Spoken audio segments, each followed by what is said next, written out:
हरि ओम श्री कृष्णम वंदे जगत गुरु बोलिए कृष्ण कन्हैया लाल की जय। गीता ग्रंथनी जय, सनातन धर्मनी जय। केम छो वाला मित्रो, मजामो ने? आपणी गीता ज्ञान गंगा में पधारेला सर्व भाविक भक्तों स्वागत छे। सौने मारा राम राम, जय श्री कृष्ण, जय माताजी, राधे राधे, जय शिव शंकर। तो मित्रों, श्रेष्ठ मनुष्य कोने कहेवो?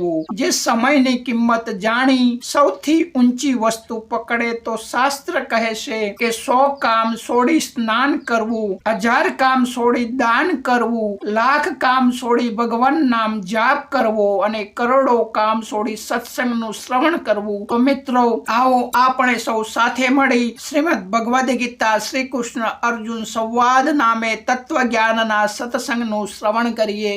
गीता अध्याय 6 आत्म संयम योग श्लोक नंबर 21। सुखमात्म्यतिकं यत् दुर्बुद्धिग्राह मतीन्द्रिय वेत्ति यत्र न चैवार्यं स्थितः ललित तत्वतः।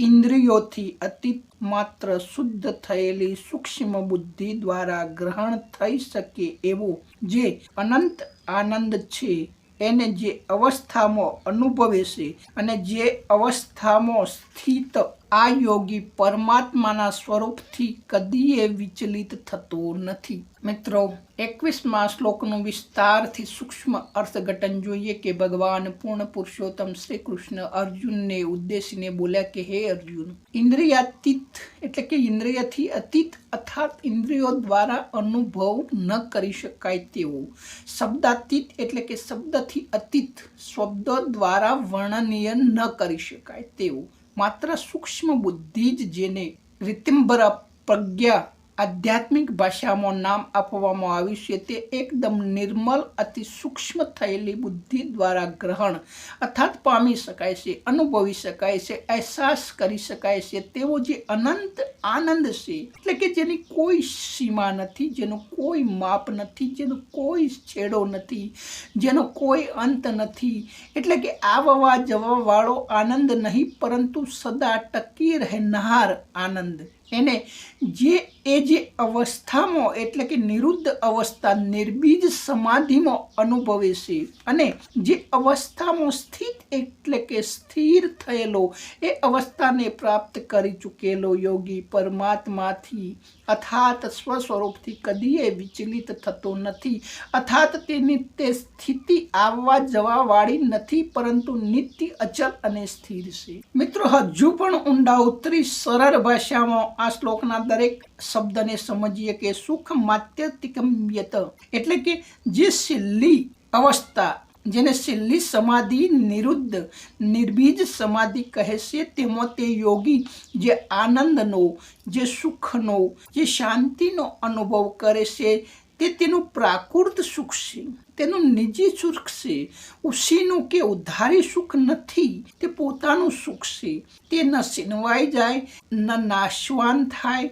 એ સુખ શાંતિ આનંદ હાલ છે, પહેલા નહોતું એવું પણ નથી અને પછી નહીં રહે તેવું પણ નહીં રહે, આ નિત્ય છે અને સતત સિદ્ધ છે, અર્થાત ઉત્પન્ન થતું નથી, તેણે મેળવ્યું પણ નથી અને ચાલી જવાનું પણ નથી તેવું આ સ્વસ્વરૂપનું સ્વયં સિદ્ધ તથા ત્રણેય ગુણોથી અતીત એટલે કે તામસ રાજસ સુખ સાથે તો આની તુલના જ ન થાય, સાત્વિક સુખથી પણ વિલક્ષણ છે, કારણ કે સાત્વિક સુખમાં પરમાત્મા વિષયક બુદ્ધિની પ્રસન્નતાથી સાત્વિક સુખ આવે છે, અર્થાત બુદ્ધિ આવી બુદ્ધિ થતો આ સુખ આવે છે ને બુદ્ધિમાં વિક્ષેપ થતા પાછું ચાલ્યું જાય છે। આ સુખ શાંતિ આનંદ આખરી સીમા છે, આનાથી બીજી એકેય સુખ એકેય શાંતિ અને એકેય આનંદ નથી।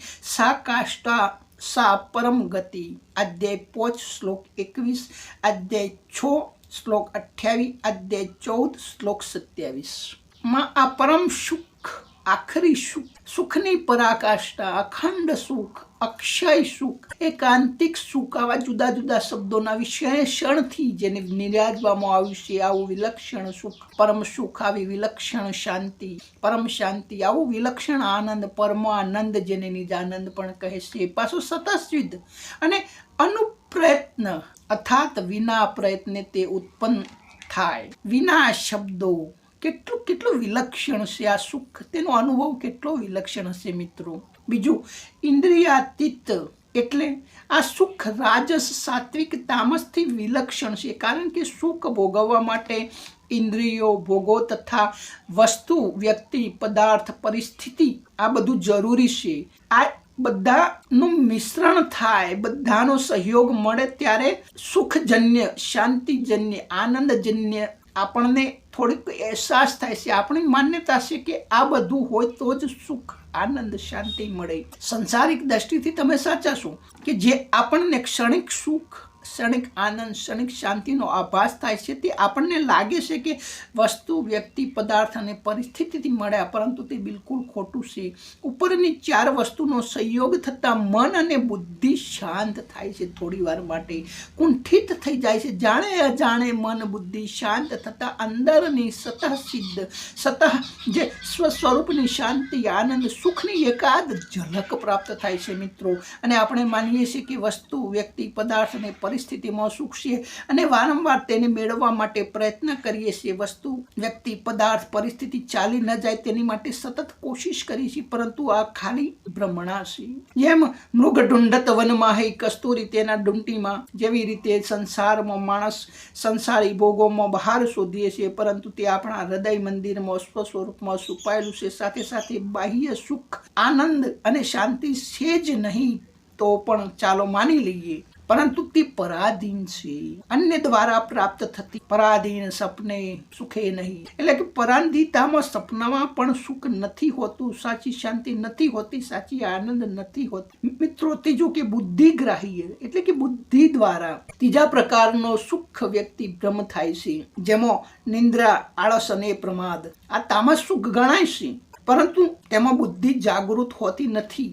જ્યારે આ સ્વસ્વરૂપના સુખમાં વિવેક શક્તિ, જેને પરાબુદ્ધિ કહે છે, ગીતાજીને બુદ્ધિ યોગ કહે છે, ભગવાન બુદ્ધિ યોગ આપે છે, દદામિ તમ બુદ્ધિ યોગમ તવ, એ બુદ્ધિ યોગ દ્વારા જાણી શકાય છે, બુદ્ધિથી નથી જાણી શકાતું. જેમ કે બુદ્ધિ, મન બુદ્ધિ અને વાણીથી પર છે આ સુખ, પરંતુ સૂક્ષ્મ બુદ્ધિ જ્યારે ચિત્ત સાથે જોડાય છે અને તે ઋતુ બરા પગ્ય બની જાય છે, પરા બુદ્ધિ બની જાય છે, દદામી બુદ્ધિ યોગ બની જાય છે. અને ચોથું મિત્ર, વેતિ પત્ર નચેવાય સ્થિતિ સ્વલિત તત્વતઃ. આવો વ્યક્તિ, આવો પૂર્ણતા પ્રાપ્ત મહાપુરુષ પોતાના સુખમાં પોતાના દ્વારા પોતાના સુખનો અનુભવ કરે છે, અને આમાં સ્થિત વ્યક્તિ કદી વિચલિત થતો નથી. એટલે કે મળેલ સુખ, શાંતિ, આનંદ નિત્ય નિરંતર અવિતર મળતી રહે છે, ખંડિત થતી નથી, અખંડિત રહે છે અને આપ મેળે મળતી રહે છે, પ્રયત્ન કરવો પડતો નથી.